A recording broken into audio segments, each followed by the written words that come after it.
Oigan, ¿alguna vez se han puesto a pensar que tienen que ver, no sé, un simple interruptor de luz o una perilla para bajarle la intensidad con un robot súper complejo? Bueno, en este recorrido vamos a desmenuzar justo eso, los ladrillos con los que se construye la robótica, desde la energía que les da poder hasta el código que les da vida.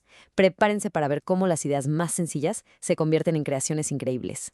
Y justo esta idea es el corazón de todo. La robótica es ese punto donde la ciencia y el arte chocan. Es básicamente tomar la energía invisible que está a nuestro alrededor y darle forma, darle un propósito y al final darle vida usando el lenguaje y la programación. Todo gran proyecto empieza con un primer paso, ¿no? En la robótica, ese primer paso es entender las herramientas con las que contamos. Así que vamos a empezar por los cimientos, el hardware. Y nuestra primera pieza es algo que todo el mundo conoce, el LED. Aunque parezca algo súper chiquito o insignificante, la verdad es que es el ejemplo perfecto de cómo podemos ver los resultados de nuestro trabajo. A ver, para que quede más claro, un dispositivo de salida es como la bocina de un estéreo. Toma una señal eléctrica y ¡pum!, la convierte en sonido que podemos escuchar. Bueno, un LED hace exactamente lo mismo, pero con la luz. Agarra la electricidad de un circuito y la transforma en luz, dándonos una señal de que todo está funcionando como debería. Y justo ahí está el chiste. La robótica arranca con esto, con tomar una fuerza que no podemos ver, como la electricidad, y convertirla en una acción, en algo real, algo que podamos percibir. Ok, ya tenemos cómo ver un resultado, pero ¿cómo le decimos a nuestro circuito qué hacer? Aquí es donde entra nuestra primera herramienta de comunicación, el simple pero súper poderoso botón. La palabra clave aquí es digital. ¿Y eso qué significa en realidad? Pues que estamos hablando en el idioma más básico que existe, un lenguaje de sí o no. Prendido o apagado, uno o cero. Esa es la base de toda la computación moderna. Y todo empieza con un simple botoncito. Exactamente. Con un solo toque ya empezamos una conversación. Le damos al circuito una orden clarísima y directa. Esa es la mera esencia de la interacción. Pero, ¿qué pasa si un simple sí o no no es suficiente? ¿Qué tal que queremos controlar qué tan brillante es esa luz o la velocidad de un motor? Para eso necesitamos un lenguaje con más matices, una entrada más sofisticada, el potenciómetro. Miren, si un botón es como el interruptor de luz de un cuarto, o prendido o apagado, un potenciómetro es como el dimmer, esa perillita con la que le subes o le bajas a la luz. No solo te da dos opciones, te da todos los niveles intermedios. En el mundo de la robótica, eso se traduce en un control mucho más preciso, con muchos más matices. Y esto, claro, nos abrió un mundo de posibilidades. Ya no se trataba solo de prender algo, sino de regularlo, de ajustarlo, de darle la intensidad exacta que nuestra idea necesitaba. Entender bien esta diferencia entre lo digital y lo analógico es una de las ideas más importantes en la robótica. Es la diferencia entre dar una orden súper simple y dar una instrucción con todos los detalles. Y saber cuándo usar cada una es clave para diseñar robots que sean eficientes e inteligentes.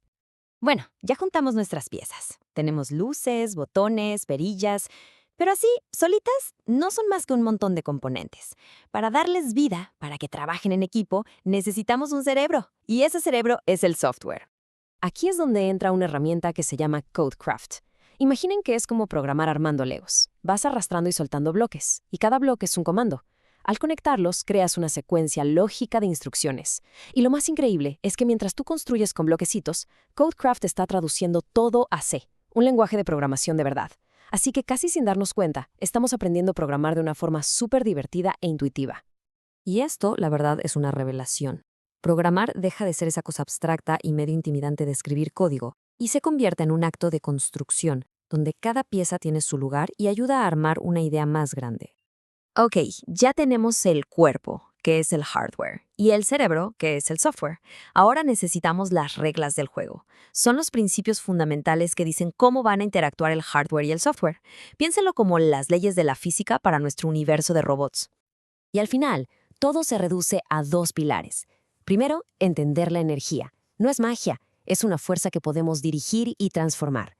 Y segundo, hablar el idioma correcto, porque si usas las palabras precisas, puedes crear cosas precisas. Vamos a imaginar que estamos construyendo una casa. El circuito serían todos los cables que van por la pared, el camino por donde va la electricidad. La entrada sería el apagador, ¿no? La forma en que le decimos a la casa qué queremos. La salida sería el foco, la forma en que la casa nos responde. y el voltaje sería la fuerza de esa electricidad que va por los cables. Y créanme, esto es más que solo usar palabras raras. Hablar el idioma de la ingeniería es empezar a pensar como un ingeniero. Te da la claridad para transformar ideas complejas en realidades que de verdad funcionan. Es el primer paso para pasar de ser un aficionado a un creador. Ya vimos toda la teoría, que está muy bien, pero la verdadera magia pasa cuando juntamos todo y lo ponemos a prueba. Así que vamos a ver cómo estas piezas se unen para crear algo que de verdad funciona. El proyecto fue el ejemplo perfecto. Se usó una entrada analógica, el potenciómetro, para dar una instrucción llena de matices. La lógica que creamos en Codecraft tomó esa información y decidió qué hacer. Y al final, la salida, el LED, nos mostró visiblemente el resultado de esa decisión. Entrada, proceso y salida. El ciclo de la creación en plena acción. Y esa es la gran lección. Cada circuito que armamos, por más simple que fuera, y cada programa en bloques, no son solo ejercicios de clase. Son los cimientos, son la base sobre la que se van a construir las grandes innovaciones del mañana. Ya sentamos las bases, ya aprendimos a hablar el idioma de los robots. Ahora estamos listos para construir algo más grande. El próximo capítulo de este viaje nos va a llevar a creaciones mucho más complejas y emocionantes. El futuro de la robótica no está escrito en un libro, se está construyendo ahora mismo, con estas mismas herramientas, en todas partes del mundo. Así que la pregunta no es ¿qué se va a construir después?, sino ¿qué nuevas ideas vamos a construir?